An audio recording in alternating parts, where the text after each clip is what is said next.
o Congresso Nacional, que está acompanhando essa sessão também. Nosso partido, o PSL, é um partido liberal, um partido que sente o peso da responsabilidade, talvez da maior crise econômica que tivemos na República Brasileira, ocasionada pela pandemia do coronavírus.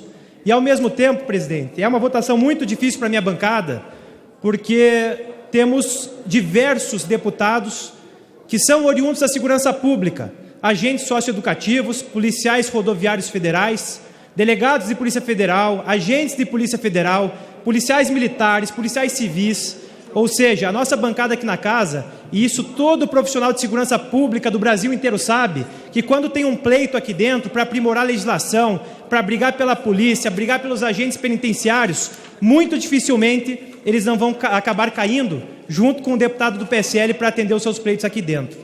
Ao mesmo tempo, presidente, nós temos um cenário econômico absurdo hoje no nosso país. Um cenário que poucos falam, muitos falam aqui no plenário, como se estivessem incendiando as plateias, mas poucos falam a realidade. A nossa realidade, senhores e senhoras, é de um país com 8,9 milhões de desempregados a mais do que já tínhamos no pré-coronavírus, que já era um número absurdo frente ao mundo inteiro. 9 milhões de trabalhadores que tiveram seus salários reduzidos durante a pandemia. 700 mil empresas quebradas pelo país. E a análise que eu faço, senhora presidente, é que nós temos algumas classes de pessoas, e eu separo isso muito bem na minha cabeça, hoje no nosso país.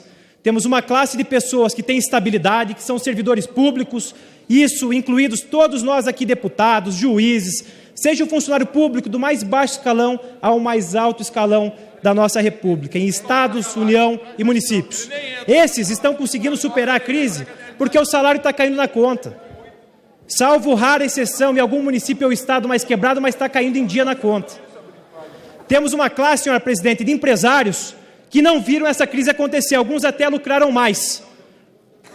E temos dois casos que eu acho muito preocupantes. Um deles são dos micro e pequenos empresários quebrados por esse país.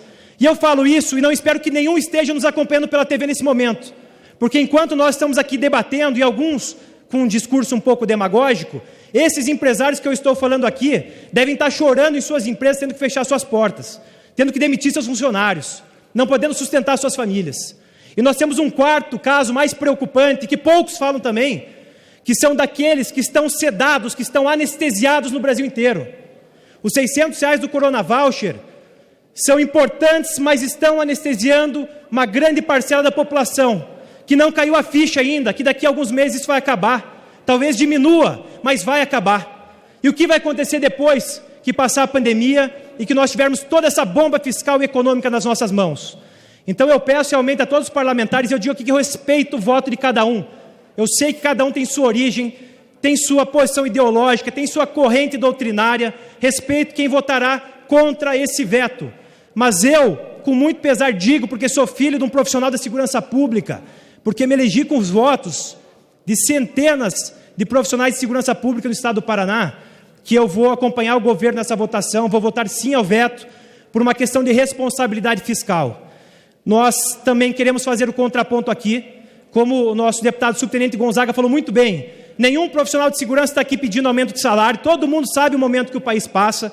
Sabemos também que o cálculo de 120 e poucos bilhões do governo é um cálculo que foi bastante exagerado. O cálculo do rombo fiscal existe, mas não é tão grande. Então nós temos que colocar os pingos nos is, mas ao mesmo tempo a gente não pode se furtar o debate. Eu sempre digo que no Brasil a gente fica debatendo quem que causou tanta crise econômica, tanta ineficiência, um país altamente burocratizante, atrasado, legislação em todos os setores tendo que ser aprimorada e não avança. Uns colocam a culpa no presidente Bolsonaro, outros colocam a culpa no ex-presidente Temer, outros no Lula, outros na ex-presidente Dilma, mas o que ninguém fala, e é uma análise que eu fiz com alguns amigos meus, e realmente caiu a minha ficha, é de que o Brasil é um país atrasado por causa da bomba fiscal que todos nós geramos ao longo de décadas.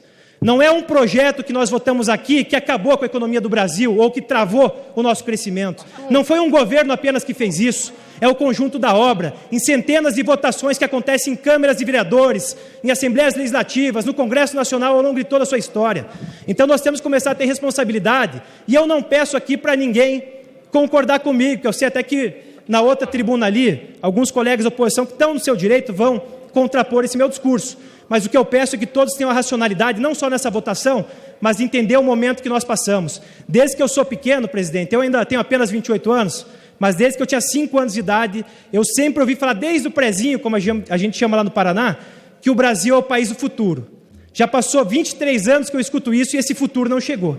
Eu quero ver um país do presente, um país que a gente consiga ter uma economia liberal, ter livre iniciativa, ter o empreendedor sendo respeitado e que o Estado não atrapalhe as pessoas e que o Estado entenda a necessidade do Brasil crescer. Um país tão rico e que ainda não se destravou. E para finalizar apenas, falar também que a minha maior preocupação hoje não é a demagogia de um lado que nós vemos às vezes, não é a demagogia quando é do outro lado, mas é quando a demagogia é coletiva.